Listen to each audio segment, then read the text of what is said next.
और अब हम आपको बुद्धिमान बनने का फॉर्मूला बताएंगे। अगर आपको लगता है कि आप पहले से ही काफी बुद्धिमान हैं, तो भी इस फॉर्मूले का इस्तेमाल करके आप और भी ज्यादा बुद्धिमान बन सकते हैं।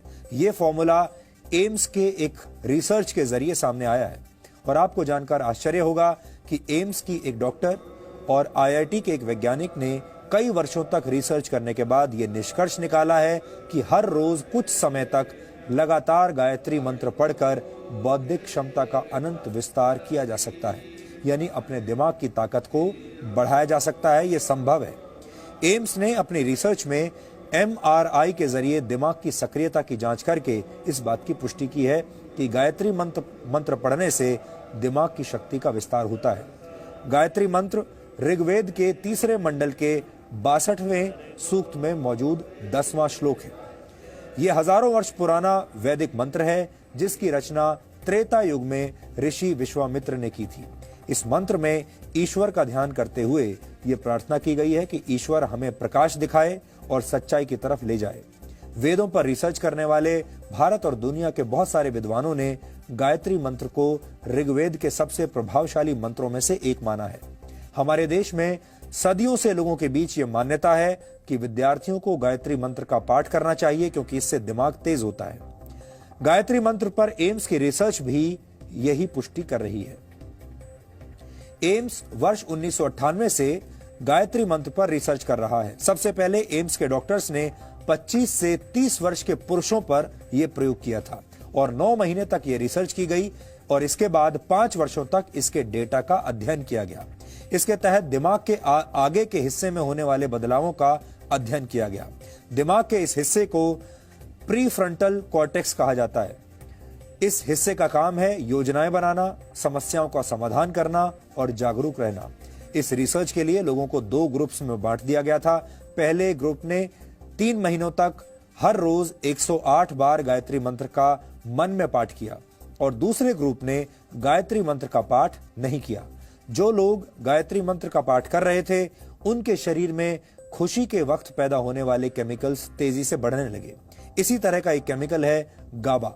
इस केमिकल के कम होने पर नींद नहीं आती और डिप्रेशन जैसी बीमारियां होती हैं। लेकिन गायत्री मंत्र का पाठ करने से दूसरे ही हफ्ते में शरीर में गाबा केमिकल तेजी से बढ़ने लगा और दिमाग में सक्रियता बढ़ाने वाले केमिकल्स की मात्रा भी पहले के मुकाबले अधिक हो गई।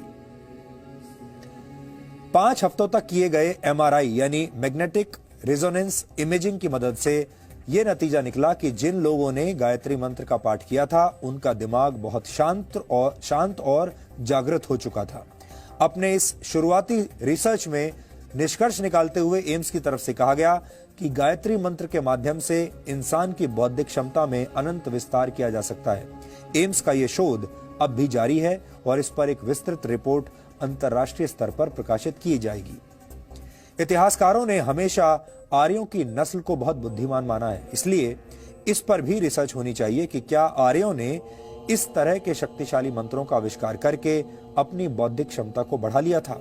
इस मंत्र का ऋषि विश्वामित्र से क्या रिश्ता है, किस तरह गायत्री मंत्र का हिंदू धर्म की परंपराओं में विशेष स्थान है और एम्स के रिसर्च पर एक्सपर्ट्स के क्या विचार हैं, ये समझने के लिए आज आपको हमारा ये वीडियो विश्लेषण बहुत ध्यान से देखना चाहिए।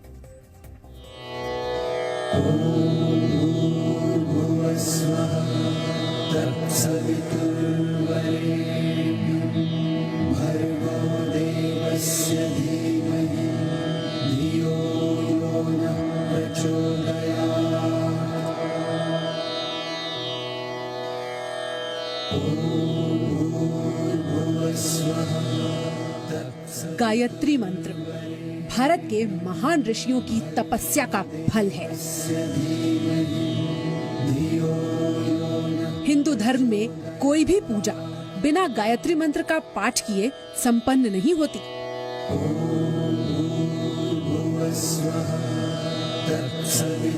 हिंदू धर्म के शास्त्रों और पुराणों में गायत्री मंत्र को बल और तेज को बढ़ाने वाला बताया गया है। यही बात all India institute of medical science ने अपनी रिसर्च में कही है। माना जाता है कि इस मंत्र का उच्चारण दिमाग को शांत करता है और ये शांति बेवजह नहीं है।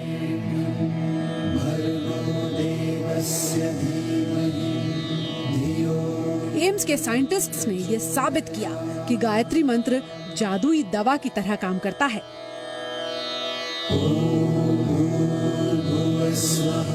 रिसर्च के मुताबिक अगर नियम बनाकर गायत्री मंत्र का उच्चारण किया जाए तो ये दिमाग की चेतना को सीमाओं से परे ले जाकर जगा सकता है। अगर मैं कोई भी ऐसा एक्शन करता हूं जिससे मेरे शरीर में सिंपैथेटिक एक्टिविटी कम हो जाए और पैरासिम्पैथेटिक एक्टिविटी बढ़ जाए, यानी कि मेरी दिल की धड़कन कम हो जाए, मेरा रेस्पिरेटरी रेट कम हो जाए, मेरा स्किन रेजिस्टेंस बढ़ जाए, तो मैं हीलिंग मोड में चला जाता हूं। I get connected to my consciousness. उससे मेरे शरीर के अंदर में जो दवाई मांगूंगा मैं वो पैदा होती है। That is called parasympathetic state of mind. और अगर मैं बिल्कुल इतना ज़्यादा एब्जॉर्ब हो जाऊं कि मैं टाइम भूल जाऊं कि मेरे पास मैं कहाँ पर हूं, तो मैं चौथी स्टेज ऑफ कॉन्शियसनेस में चला जाता हूं, जिसे शास्त्रों में तुरिया स्टेज ऑफ कॉन्शियसनेस कहा जाता है। एम्स के साइंटिस्ट और आईआईटी हैदराबाद के प्रोफेसर ने मिलकर 9 महीने के वक्त में इस रिसर्च को तैयार किया था। मंत्रों के द्वारा बौद्धिक क्षमता का विस्तार मनोवैज्ञानिकों के लिए भी अध्ययन का विषय है। तो ब्रेन में एक हिस्सा है फ्रंटल कॉर्टेक्स, इसमें खासतौर से ऑर्बिटोफ्रंटल कॉर्टेक्स, जिसमें कि इसको बोलते हैं एग्जीक्यूटिव ब्रेन, यानी कि मैंने जो प्लान किया, मैंने किसी चीज़ को ऑर्गेनाइज करना है, मैंने क्या फैसले लेने हैं, क्या डिसीजंस लेने हैं, चाहे वो फाइनेंशियल हो, चाहे वो इमोशनल हो, चाहे मेरे कैरियर को लेके हो, वो सब ऑर्बिटोफ्रंटल कॉर्टेक्स डिसाइड करता है। तो अक्सर जब भी हम कोई भी ये लाइफस्टाइल चेंज जो हेल्दी वाली होती है, चाहे योगा की हो, मेडिटेशन की हो, चैंटिंग की हो, चाहे वो गायत्री मंत्र हो, बहुत लोगों के लिए अलग तरह के मंत्र होते हैं, सब में एक देखा गया है कि ब्लड सप्लाई कुछ पर्टिकुलर एरियाज में बढ़ती है, जो उस वजह से ब्रेन में पॉजिटिव चेंजेस आते हैं, जिसको बोलते हैं न्यूरोप्लास्टिसिटी। यानी कि जैसे जैसे ब्लड सप्लाई हमारी बढ़ती है, न्यूरॉन्स थोड़े उनमें ग्रोथ फैक्टर्स आते हैं और वो नए नए ब्रांचेस बनाते हैं। करीब 20 वर्षों से एम्स में गायत्री मंत्र पर शोध किया जा रहा है। इन्हीं रिसर्च पेपर्स में प्रकाशित एमआरआई स्टडी के एक ग्राफ में दर्ज ब्रेन एक्टिविटी में ये भी साफ देखा गया कि जिन लोगों ने गायत्री मंत्र का उच्चारण किया, दूसरे हफ्ते में ही उनके दिमाग की तरंगों में एक लय आ गई, जबकि दूसरा ग्राफ उस ग्रुप का है जिसने गायत्री मंत्र का जाप नहीं किया।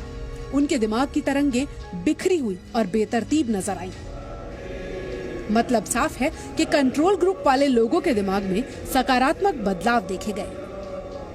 ऐसे लोग भी मौजूद हैं जो गायत्री मंत्र से सेहत पर अच्छे प्रभावों का दावा करते हैं।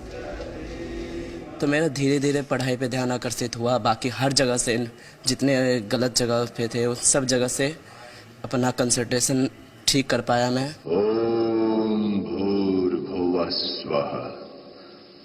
गायत्री मंत्र की रचना ऋषि विश्वामित्र ने की थी। भर्गो देवस्य धीमहि धियो यो नः प्रचोदयात्। विश्वामित्र को हिंदुओं के धर्म ग्रंथ रामायण में एक ऋषि और एक वैज्ञानिक की तरह भी प्रस्तुत किया गया है। रामायण में विश्वामित्र भगवान राम और लक्ष्मण के गुरु हैं, जो उन्हें दिव्य अस्त्र शस्त्रों के बारे में भी ज्ञान देते हैं। गुरु और शिष्य के बीच सर्वदा प्रेम और विश्वास बना रहे। हमारे देश में खास तौर पर उपनयन संस्कार के वक्त मंत्रोच्चार में गायत्री मंत्र का विशेष स्थान माना जाता है। धियो यो नः प्रचोदयात्। गायत्री मंत्र की जाप करने से आपका कंसंट्रेशन, ये सब चीज में डेवलपमेंट होने लगता है और जिस क्षेत्र में भी आप सफलता चाहते हैं, आपका आउटपुट उसमें धीरे धीरे बढ़ने लगता है। ये सब चीज मैंने रियलाइज किया है। गायत्री मंत्र अपनी उत्पत्ति के हजारों वर्षों के बाद भी अपनी शक्ति का एहसास पूरी दुनिया को करा रहा है। गायत्री मंत्र की ताकत सिर्फ भारतीय वैज्ञानिकों को ही समझ में आ रही हो, ऐसा नहीं है। जर्मनी की हैम्बर्ग यूनिवर्सिटी के वैज्ञानिक भी गायत्री मंत्र पर रिसर्च कर चुके हैं। इसके अलावा अमेरिका के एक साइंटिस्ट डॉक्टर हॉवर्ड ने दुनिया भर से मंत्रों को इकट्ठा करके फिजियोलॉजी लाइब्रेरी में उनकी जांच की। गायत्री मंत्र से प्रति सेकंड 1,10,000 साउंड वेव्स जनरेट हुई। रिसर्च में सभी मंत्रों में गायत्री मंत्र सबसे सशक्त मंत्र साबित हुआ।